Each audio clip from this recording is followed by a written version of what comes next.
ବସ୍ତ୍ର ବୋଲିବାଟା କିଛି ନାହିଁ, ଆକ୍ଚୁଆଲି ତାଙ୍କରି ଗୌରବ ହିଁ ଆମକୁ ଗୁଡାଉଛି। ତାହା ହିଁ ବସ୍ତ୍ର ପରି ଅଟେ, ଆକ୍ଚୁଆଲି ବସ୍ତ୍ର ପରି।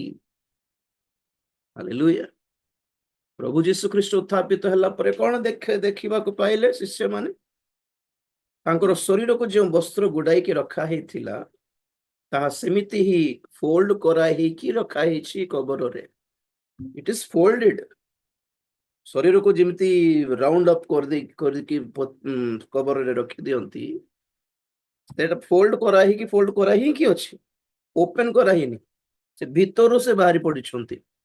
ତଥାପି ଯେତେବେଳେ ଦେଖାଗଲେ ସେ ବସ୍ତ୍ର ପିନ୍ଧିଲା ପରି ହିଁ ଦେଖାଗଲେ, ତାଙ୍କ ସାଂସାରିକ ବସ୍ତ୍ର ଦରକାର ପଡିଲାନି। That is actually glory.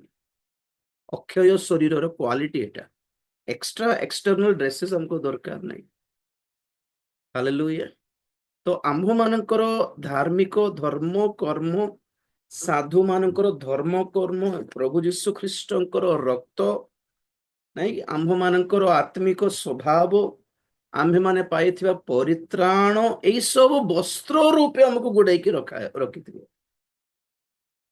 ପ୍ରେଜ୍ ଦ ଲର୍ଡ।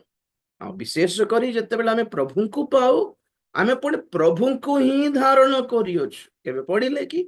ଗାଲାତି 3:27, ଗାଲାତି ପତ୍ରିକା 3:27 ଯେଣୁ ତୁମ୍ଭେମାନେ ଯେତେ ଲୋକ ଖ୍ରୀଷ୍ଟଙ୍କ ଉଦ୍ଦେଶ୍ୟରେ ବାପ୍ତିଜିତ ହୋଇଅଛ, ତୁମ୍ଭେମାନେ ସମସ୍ତେ ଖ୍ରୀଷ୍ଟଙ୍କୁ ପରିଧାନ କରିଅଛ। ହାଲେଲୁୟା।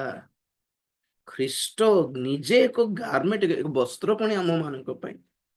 ତ ଖ୍ରୀଷ୍ଟ ବୋଲି କହିଲେ ପ୍ୟାଣ୍ଟ ସାର୍ଟ କି? ନାହିଁ ନାହିଁ, ସେ ଆମକୁ ଗୋଡେଇକି ରଖିଛନ୍ତି।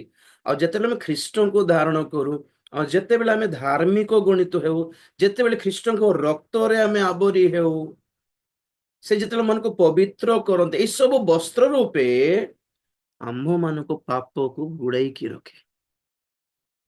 କଭର୍ଡ।